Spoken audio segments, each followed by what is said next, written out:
Perang Dunia Pertama mengajarkan kita pelajaran berdarah tentang pentingnya perlengkapan tempur yang mumpuni. Ketika Perang Dunia Kedua pecah, negara-negara berlomba-lomba untuk menciptakan mesin perang yang lebih efisien dan mematikan. Salah satu inovasi paling menonjol adalah kendaraan lapis baja, yaitu tank. Mari kita menyelami dunia tank yang menjadi bintang di medan perang paling brutal dalam sejarah. Tank apa saja yang berhasil mengubah jalannya perang? Bagaimana mereka digunakan dalam pertempuran, dan siapa saja para juara arena baja ini, serta menjadi legenda hingga saat ini.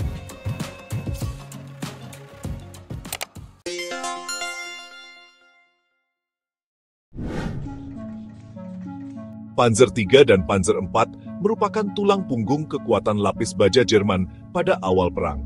Panzer III dengan meriam 37 mm-nya, awalnya dirancang sebagai tank penghancur tank, namun perannya kemudian bergeser menjadi tank pendukung infanteri. Sementara itu, Panzer IV dengan meriam 75 mm yang lebih kuat dirancang sebagai tank pendukung infanteri, namun perannya kemudian berkembang menjadi tank medium utama. Keduanya memiliki mobilitas yang baik dan perlindungan yang memadai untuk standar saat itu. Dalam invasi Polandia dan Prancis, Panzer III dan Panzer IV terbukti sangat efektif dalam menembus pertahanan musuh. Namun, seiring berjalannya perang, kekurangan keduanya mulai terlihat. Panzer III dengan meriam 37 mm-nya terbukti kurang mampu menembus armor tank musuh yang lebih modern seperti T-34 dan KV-1. Panzer IV pun mengalami hal serupa, meskipun meriam 75 mm-nya lebih baik. Akibatnya, Jerman terus mengembangkan kedua tank ini dengan berbagai varian, termasuk meningkatkan daya tembak dan perlindungan. Meskipun begitu, kehadiran tank-tank seperti Tiger dan Panther pada akhirnya menggantikan peran Panzer III dan Panzer IV sebagai tank utama Jerman.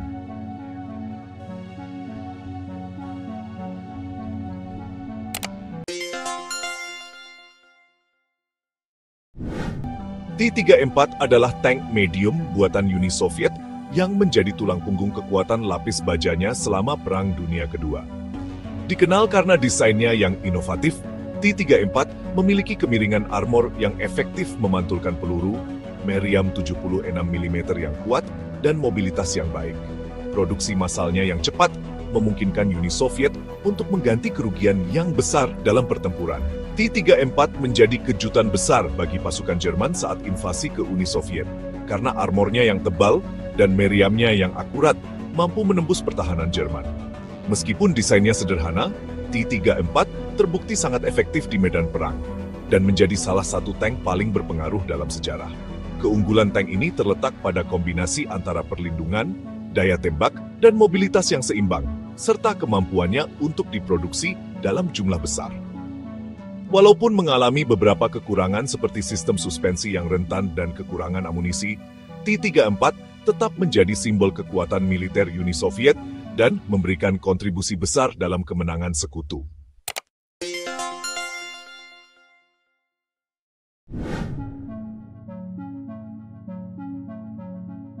M4 Sherman adalah salah satu tank paling ikonik dan banyak diproduksi selama Perang Dunia Kedua.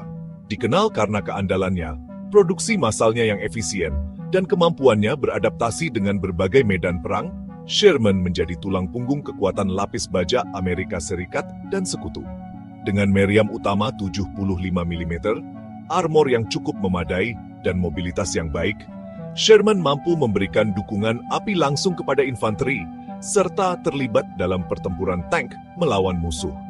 Sherman digunakan secara luas di berbagai medan perang, mulai dari Afrika Utara hingga Eropa dan Pasifik. Meskipun pada akhir perang, Sherman mulai kalah dalam hal perlindungan armor dibandingkan dengan tank-tank Jerman seperti Tiger, namun keunggulannya dalam hal produksi massal dan reliabilitas membuatnya tetap menjadi kekuatan yang signifikan dalam mengalahkan kekuatan Axis. Prestasi Sherman dalam Perang Dunia Kedua sangatlah besar, berperan penting dalam kemenangan sekutu di berbagai front.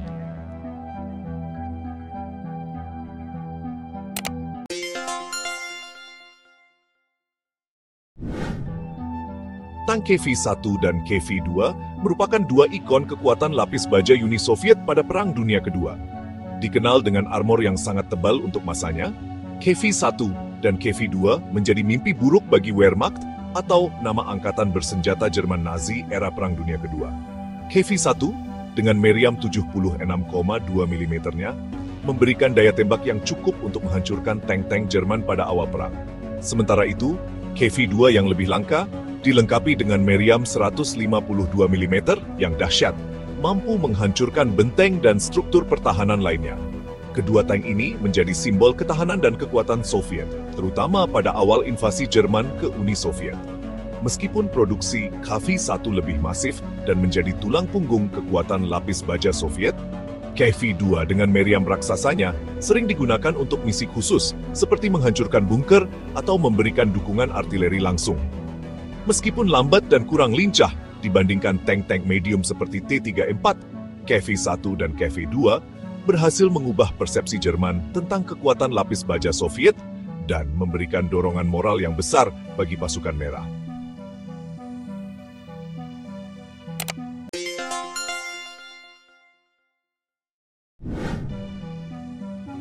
Tank infanteri kelas berat ini, yang dinamai sesuai nama Perdana Menteri Inggris Winston Churchill, menjadi salah satu tulang punggung kekuatan lapis baja Inggris dan persemakmuran.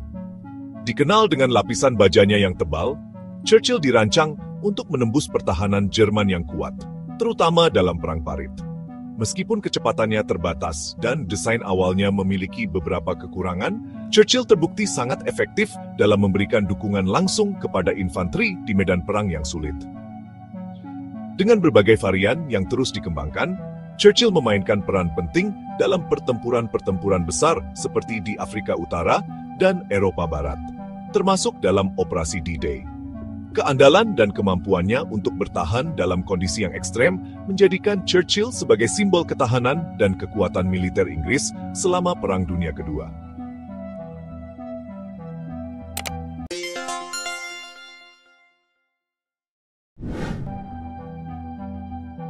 Tiger I dan Tiger II adalah dua ikon kuatan lapis baja Jerman pada Perang Dunia Kedua. Tiger I, dengan meriam 88 mm-nya yang mematikan, menjadi mimpi buruk bagi sekutu, terutama di front timur. Armornya yang tebal membuatnya hampir kebal terhadap senjata anti-tank kebanyakan saat itu. Namun, produksi yang lambat dan bobotnya yang berat membatasi jumlah dan mobilitasnya. Tiger II hadir sebagai penerus yang lebih besar dan kuat, dengan meriam 88 mm yang ditingkatkan dan armor yang lebih tebal lagi. Tiger II dirancang untuk mendominasi medan perang. Sayangnya, produksi yang sangat terbatas dan kompleksitas mekaniknya membuat Tiger II lebih menjadi simbol kekuatan daripada kekuatan dominan di medan perang. Kedua tank ini, meski jumlahnya terbatas, meninggalkan warisan yang mendalam dalam sejarah Perang Dunia Kedua. Mereka menjadi simbol ketakutan bagi musuh dan memaksa sekutu untuk mengembangkan taktik dan senjata baru untuk menghadapinya. Meskipun begitu, kompleksitas produksi, bobot yang berat, dan keterbatasan bahan baku pada akhirnya membatasi efektivitas kedua tank ini dalam mengubah jalannya perang.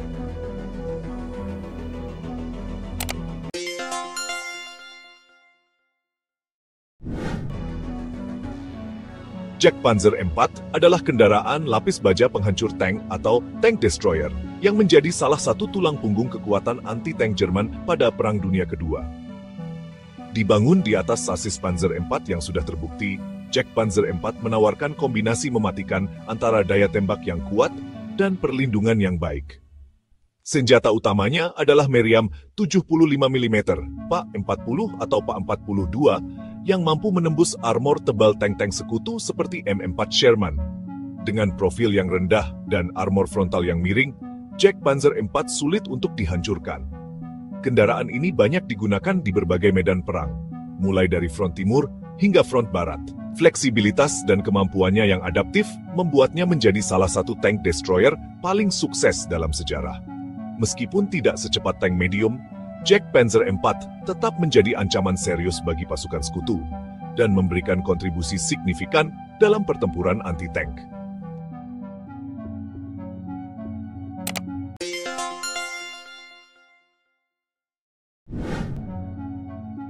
M18 Hellcat adalah sebuah penghancur tank Amerika Serikat yang dirancang khusus untuk menjadi cepat dan mematikan. Diproduksi pada masa Perang Dunia Kedua, Hellcat dirancang dengan mengorbankan perlindungan armor demi kecepatan dan mobilitas yang tinggi. Dengan kecepatan maksimum mencapai 79 km per jam, Hellcat menjadi tank tercepat di masanya. Senjata utamanya adalah meriam 76 mm yang sangat akurat, membuatnya efektif dalam menghancurkan tank-tank musuh dari jarak jauh.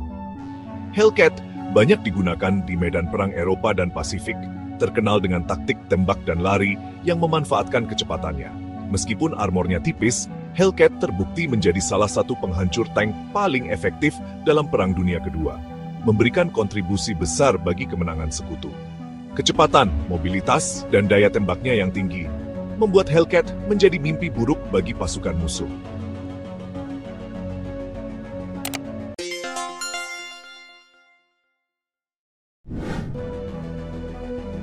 Su-85 dan Su-100 adalah dua mesin perang Soviet yang didesain khusus untuk menghancurkan tank-tank musuh. Keduanya dibangun di atas sasis T-34 yang sudah terbukti tangguh, memberikan mereka mobilitas dan kehandalan yang tinggi di medan perang. Su-85 dilengkapi dengan meriam 85 mm yang kuat, mampu menembus armor tank-tank Jerman seperti Tiger I dari jarak yang cukup jauh. Sementara itu, Su-100 memiliki meriam 100 mm yang lebih besar dan lebih kuat, menjadikannya lebih efektif dalam menghadapi tank-tank musuh yang lebih berat. Kedua tank ini memainkan peran krusial dalam pertempuran melawan pasukan Jerman, terutama dalam pertempuran-pertempuran besar seperti pertempuran Kursk. Dengan profil yang rendah, armor yang cukup tebal, dan senjata yang mematikan, Su-85 dan Su-100 menjadi mimpi buruk bagi tank-tank Jerman. Kemampuan mereka untuk menghancurkan tank musuh dari jarak aman membuat mereka menjadi alat yang sangat efektif dalam mendukung infanteri dan tank-tank lain. Meskipun produksi Su-85 dihentikan pada akhir tahun 1944 dan digantikan oleh Su-100, kedua tank ini tetap menjadi simbol kekuatan lapis baja Soviet dan memberikan kontribusi yang sangat besar dalam kemenangan Uni Soviet atas Jerman Nazi.